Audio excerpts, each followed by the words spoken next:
I was 7 when everything flipped upside down. That was the day Lily, my baby sister, came into the picture. My folks, they just couldn't get enough of her. "Look at that, she's got our nose, our eyes," they'd gush, acting like I was some stranger who accidentally wandered into the photo. I'll never forget the day they brought Lily home from the hospital. The whole house was buzzing like some big shot was coming to visit. And there I was, smack in the middle of it all, just trying to catch a glimpse of this sister everyone was fussing over. But no, the moment they walked in, it was like I turned invisible. "Nellie, sweetie, why don't you go play outside? Let us have some time with Lily," Mom said, with a kind of gentle shove towards the door. Dad was no better, all googly-eyed over Lily, acting like I wasn't there. As time marched on, it was clear who got the VIP treatment. Lily got the works, the newest toys, clothes that weren't picked out of a clearance bin, and even the better slices of cake. Me? I got the leftovers, the hand-me-downs, and the good-enoughs. School turned into a nightmare. "Hey, Scarecrow," they'd jeer, poking fun at my out-of-date, out-of-style getup. It stung, you know? I tried, really tried, to tell Mom and Dad how rough it was, hoping maybe, just maybe, they'd see me again. "I'm getting picked on at school. It's the clothes," I managed to spit out one evening. Mom barely glanced up, her hands busy prepping Lily's favorite meal. "Oh, Nellie, you're making mountains out of molehills. Lily's the baby, she needs the best we can give," she said, like that explained everything. Dad wasn't any help either. "You're the big sister, Nellie. You gotta be tough," he'd say, dismissing my feelings like they were nothing. That's how it was. Lily, with her shiny new things, and me, fading more into the background each day. I tried to brush it off, pretend it didn't bother me. But it did. Seeing Lily destroy her brand new toys while I clung to my second-hand ones, it just didn't sit right. Lily was the queen bee of our house, and she knew it too well.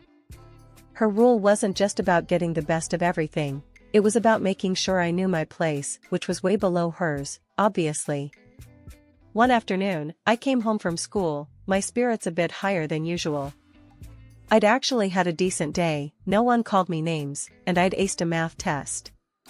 But that was about to change. I walked into our room to find Lily with a marker in hand, my math notebook open and scribbled all over. Pages torn, equations smudged into oblivion. "Lily, what the heck are you doing?" I yelled, snatching the notebook from her grasp. She just looked up at me, her eyes wide with faux innocence. "I was just drawing. It looked boring," she retorted, her voice dripping with disdain. "Boring? That was my homework. How am I supposed to turn this in now?" I could feel the anger bubbling up, my brief moment of peace shattered. "Oh, boo-hoo. Just tell the teacher your dog ate it," she sneered, rolling her eyes and hopping off the bed, clearly not done wreaking havoc. Fuming, I gathered the ruined pages, trying to salvage what I could.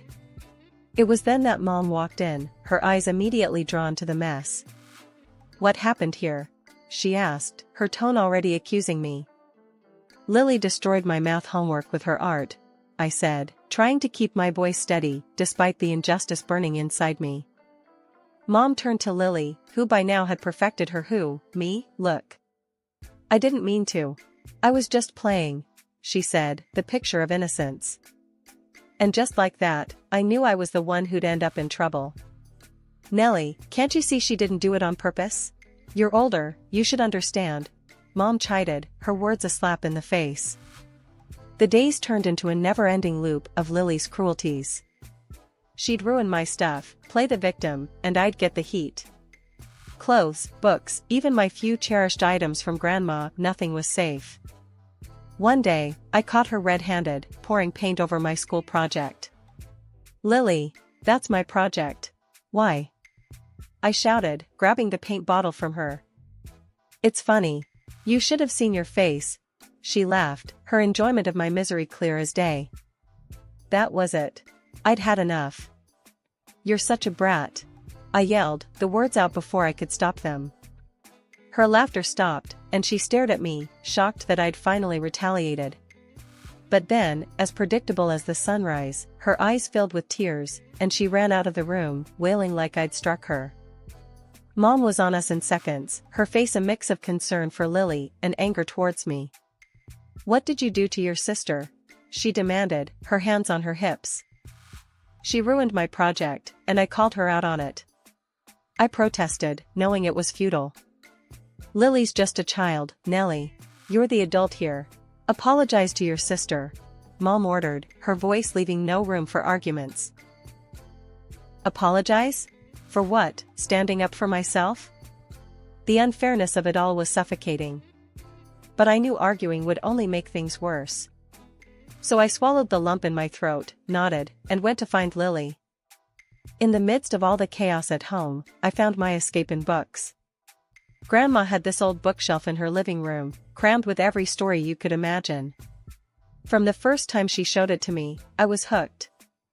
It was like stepping into another world, one where I wasn't just the overlooked older sister. "Nellie, try this one," Grandma would say, handing me a thick novel with a worn-out cover. "It'll take you on a grand adventure." I'd sit there, curled up on her couch, diving headfirst into tales of distant lands and daring heroes. For a few hours, I could forget about Lily and the constant comparisons at home. One day, Grandma caught me reading instead of doing my homework. "Nellie, you know you've got responsibilities," she chided, but her eyes twinkled with understanding. "Yeah, I know. But these stories, Grandma, they make me feel different. Like I'm not just me." I tried to explain, struggling to put into words how much those books meant to me. Grandma sat down next to me, her arm wrapping around my shoulders. "Books are special, Nellie. They're friends who never let you down. But remember, the real world is out there too. You've got to find your place in it." Back at home, Lily noticed my growing obsession with reading. "Why do you always have your nose in a book? It's so boring," she'd scoff, her disdain for anything that didn't revolve around her clear as day. "It's better than dealing with you," I'd snap back, immediately regretting letting her get to me. "Whatever, nerd. Enjoy your stupid books," Lily would retort, flouncing off to report my rude behavior to Mom and Dad. Mom didn't get it either. "Nellie, why don't you spend more time with your sister instead of reading all day? You're setting a bad example." How was I setting a bad example? By trying to find some peace? It was like they were speaking a different language, one where logic and understanding were foreign concepts. "Because she doesn't get it, Mom. She doesn't get me. No one here does," I said once, my frustration boiling over. "All this reading's making you moody. Maybe you should take a break," Mom suggested, completely missing the point. A break? From the one thing that made me happy? No way. Those books were my lifeline, transporting me from a home where I felt invisible to places where anything was possible. I wasn't about to give that up. Evenings at Grandma's became my sanctuary. She never judged, never told me I was reading too much or wasting my time. Instead, she'd just smile and pass me another book. "You're a lot like me, Nellie. A dreamer. And that's a good thing." "Thanks, Grandma. It's just hard. At home, I admitted, the words spilling out before I could stop them. "I know, dear. But remember, the people in those stories you love? They face challenges, they struggle, but they never give up. You've got that same spirit in you." Those books and the time with Grandma, they were like a lifeline for me. But everything took a hit when I turned 17. Grandma passed away. It felt like losing my anchor in a stormy sea. My parents, though, they barely batted an eye. All they saw was an opportunity to dig through her stuff, like vultures circling for a meal. "I can't believe she had all this old junk. What are we even going to do with it?" Mom said, rifling through Grandma's things with a dismissive air. Dad was no better, eyes lighting up at the thought of what could be sold. "There's gotta be something valuable here. People pay good money for antiques," he mused, completely ignoring the sentimental value of Grandma's possessions. Then came the moment they found Grandma's library, my sanctuary. Those shelves held more than books, they held memories, lessons, and love. But to my parents, it was just another space taker. We should just toss these out. Clear up some space, Dad said, ready to condemn my world to a trash bin. Panic surged through me at the thought. No. Please, can I have them? If you don't want them, I'll take them, I blurted out, desperation making my voice louder than I intended. Mom and Dad exchanged looks, eyebrows raised as if the idea was ludicrous. You want these old things? What for? You've got enough junk, Mom said, her voice laced with skepticism. They're not junk. They were Grandma's, please, I begged, the thought of losing those books like losing a part of me. Dad snorted, a sound of disbelief and annoyance. Fine, take them. It's less for us to deal with, he conceded, clearly uninterested in the emotional value the books held for me. Graduation day hit me with a mix of excitement and dread. I knew my folks didn't have the cash to send me off to college. I was gearing up to hit the job hunt hard, save up every penny for tuition. But then, out of the blue, Mom and Dad offered to foot the bill for my studies. We'll pay for your college, Dad announced one evening, like it was no big deal. I was floored. Maybe they did care, deep down. Maybe they saw how hard I worked, how much I wanted this. Packing my bags, stuffing them with my worn-out clothes and those precious books from Grandma, I felt a flicker of hope. Off to college to become an accountant, I was determined to make them proud. Living on campus was a game-changer. I hit the books and the part-time job circuit with everything I had. My roommates threw around jokes, calling me Cinderella for how I juggled studying and working. You're gonna miss your youth, buried in those books and work, they'd laugh. But I didn't mind, I had my eye on the prize. Then, the bomb dropped. Mom called one day, her voice all business. It's great you found a job, but don't forget, you owe us half your paycheck every month. I nearly dropped the phone. What? But I'm barely covering my expenses here. I thought the deal was just for tuition. That was the deal. Tuition in exchange for you paying us back. You're working now, so start sending the money, she snapped, her tone ice cold. I tried to argue, to explain how tight things were already, but it was like talking to a brick wall. We paid for your ticket out of here. You owe us, period, was her final word on the matter. So, I started sending them half my earnings. Every paycheck felt like a punch in the gut, a reminder that my hard work wasn't really mine. My roommates noticed the change, saw how every call home left me stressed and angry. Cinderella's turned into a debtor, huh? They'd say, trying to lighten the mood. But it wasn't funny. Not really. I felt trapped, like I was caught in a cycle I couldn't break free from. Studying, working, then handing over half of what I made. It was a brutal wake-up call. My parents' generosity was just another chain, another way to keep me tied to them, indebted and under control. Years rolled by, and I clawed my way up to become an accountant at a big company. The pay was nothing to brag about at first, but it was mine, and it fueled dreams of getting my own place, a tiny apartment where the only rules were the ones I made. Then came the family dinner, thrown in my honor for finishing college. That's where the dream got punched in the gut. Over plates of cold lasagna, Mom and Dad laid it on me thick. You need to keep giving us half your salary, Dad said, not a hint of thanks in his voice. I choked on my food, stunned. What? Still? I thought that was just for college. Mom's look could freeze lava. You owe us, for your education. You think that was free? Their words hit like a slap. There I was, dreaming of freedom, and they were tightening the chains.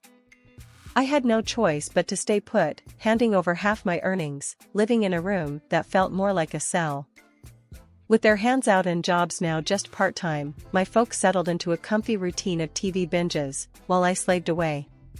Coming home meant stepping into a house where even a cooked meal was too much to ask for. Lily, oh, she turned the entitlement up to 11. Hey, I need money for a new phone. Mine's practically ancient. she'd say, her hand outstretched, a smirk playing on her lips. She knew I was strapped, but that didn't stop her. Dressing in second-hand clothes became the norm, my wardrobe a decade behind, earning whispers and side-eyes at work. I was the living, breathing definition of budget fashion, if you can call it fashion. Fast forward a few years, my salary finally hit $4,000. Sounds like a win, right? Wrong. Half went straight to my parents, and Lily, ever the leech, siphoned off another grand for her essentials. Makeup, clothes, you name it, she had to have it, and somehow, it was on my dime. I was stuck, a cash cow for a family that saw me more as a wallet than a daughter. Just need a bit more for a night out with the girls, Lily would chirp, as if I was made of money. You do realize I work for my money, right? It's not like I'm swimming in it. I'd snap back, tired of the constant drain. Mom would always jump to her defense. She's young, let her enjoy life. You're always so stingy. Stingy? With what, the pennies I was left with? Every day felt like a battle, coming home to demands and complaints, my own needs always last on the list.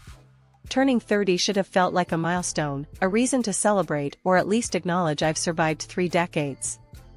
But as fate would have it, my big day slipped by unnoticed by those who were supposed to be my nearest and dearest, my parents and Lily.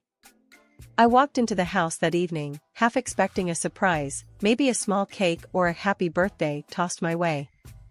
Instead, I found nothing but the usual indifference. Hey, you guys remember what day it is? I ventured, hoping for a flicker of recognition. Mom looked up, puzzled, then shrugged. Thursday? No, it's my birthday, I said, a mix of disappointment and anger simmering within me. Oh, right. Well, happy birthday then. Why don't you order us some pizza to celebrate? Your treat, Dad said without missing a beat, already scrolling through his phone for the pizza place's number. Without a word, I turned and retreated to my room, locking the door behind me. The sound of their laughter and the casual way they dismissed me echoed in my mind. This was the final straw. It was clear as day now, nothing was going to change unless I made it happen. It was just another night, counting the cost of dreams deferred, when my phone buzzed. Aunt Maggie, Mom's sister, rarely called, so seeing her name light up the screen was a jolt. Hey, Aunt Maggie, I answered, trying to mask the exhaustion in my voice. Happy birthday, love. I was thinking about you. Did your folks do something nice for you? Her voice was warm, a contrast to the chill I felt at home. I laughed, hollow. Nice? You could say it's been just another day. There was a pause, heavy with unspoken words. Listen, dear, I've been meaning to tell you something. It's about your grandma's contribution to your college fund. I sat up straighter, confusion threading through my curiosity. What contribution?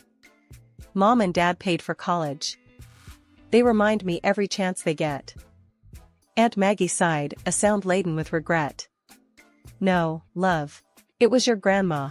She set aside a fund for you, made your parents promise to use it for your education. They never spent a dime of their own money on your tuition. The room spun. They, what? But they've been taking my money, saying I owe them for college. It's the truth. I thought you knew. I'm so sorry, Nellie. I hung up, my mind racing. The betrayal stung, burning away the fog of years of manipulation. It wasn't just about the money, it was the principle, the years of control, of making me feel less than, all based on a lie. I walked out to confront them, Mom, Dad, and Lily, all there, celebrating as if they hadn't just forgotten my birthday, as if they hadn't been lying to me all my life. I know about the lie. I blurted out, my voice steady, despite the emotions raging inside. Grandma paid for my college, not you. Their laughter cut off abruptly, replaced by a stunned silence, before Mom tried to brush it off. What nonsense. Sit down, let's eat. You're overreacting as usual. Dad, with that smug look of his, chimed in. Yeah, and don't forget to pay for this feast. It's your treat, remember? That's when I dropped the bomb. I'm done. I'm leaving. You've lied and used me for the last time." Their smirks faded. Dad's eyes widened, and Mom's face went pale. "You can't be serious," she stammered. "After everything we've done for you?" I was firm. "Exactly, because of everything you've done. I'm out." Lily snorted, her usual mocking self. "Where will you go? You can barely afford to dress yourself." I ignored her jab. "I'll figure it out. I'd rather struggle on my own than continue living like this." Dad finally set his phone down, his expression serious for once. "You think you can just walk away from your responsibilities here?" "My only responsibility is to myself," I countered. "I've done enough for this family, more than enough. It's time I start living for me." Mom's face hardened. "If you walk out that door, don't think of coming back." Packing was a blur. I took what mattered most, Grandma's books, a few clothes. Everything else, all the trappings of a life filled with deceit, I left behind. I found a place, small but mine, a little apartment that felt more like home than any house I'd ever lived in. The shock of realizing I could actually afford to live on my own, without scrimping or saving every penny for them, was liberating. For the first time, I could breathe, really breathe, without the weight of their expectations and manipulations crushing me. A month went by in a blissful, peaceful haze. Then the calls started. Mom, Dad, even Lily, all suddenly remembering my number, their voices dripping with false sweetness and desperate pleas. "We need help," they'd say. "We can't make ends meet without your help." I couldn't help but laugh. The audacity, after years of taking and taking, to ask for more. This time, I was ready. I blocked their numbers, cutting off the last tie to a past I no longer wanted any part of. Life in my new apartment was like breathing fresh air after being underwater for too long. I filled it with plants, cozy cushions, and, of course, Grandma's books took pride of place on the shelves. My first morning there, I remember making coffee and just sitting on the floor, surrounded by boxes, feeling an overwhelming sense of peace. It wasn't long before I had to dive into work, and that's where I really started to see the changes in me. I wasn't just more confident, I felt empowered, like I could tackle any challenge thrown my way. My colleagues noticed too. "Nellie, you've been on fire lately," Jenna, a close colleague, commented as we grabbed lunch one day. I smiled, stirring my coffee. "Feels like I've finally woken up, you know?" "Yeah, I do. It's awesome to see. You're, like, a whole new person." That whole new person vibe wasn't just in my professional life. For the first time, I started to invest in myself too. I picked up hobbies that I'd always wanted to try but never had the time or energy for, thanks to my previous family obligations. I started painting, something I hadn't done since I was a kid, and joined a local hiking group. Life felt full, vibrant, and entirely mine. Aunt Maggie became my rock during this time. Her support was unwavering, and she was always just a call away, ready to listen or offer advice. One evening, she invited me over for dinner, something that had become a monthly tradition for us. As we sat down to eat, she broached a subject I hadn't expected. "Nellie, I've been thinking. You've done so well for yourself, really turned your life around. How would you feel about inheriting my house? I wanted to go to someone who loves it as much as I do, and I can't think of anyone better than you." I almost choked on my water. "Aunt Maggie, that's incredibly generous, but I can't accept that." "Why not?" she asked, her eyes twinkling. "Think of it as a family legacy, passing from one generation to the next. You deserve it, Nellie." We went back and forth, but Aunt Maggie was insistent. By the end of the night, I was overwhelmed by her generosity and what it meant for my future. It was a testament to how far I'd come, from being the family's forgotten provider to being recognized and valued for who I was. Reflecting on my journey, I realized that breaking free from my family's toxic dynamics was the best decision I'd ever made. It wasn't just about gaining financial independence or escaping their constant demands, it was about finding myself, discovering my worth outside of their valuation. Life now was a testament to the power of change, of making hard choices for the sake of one's own happiness and well-being. I had learned that sometimes, the family you create is just as important as the one you're born into. And sometimes, to find your true place in the world, you have to be willing to leave behind everything you thought you knew.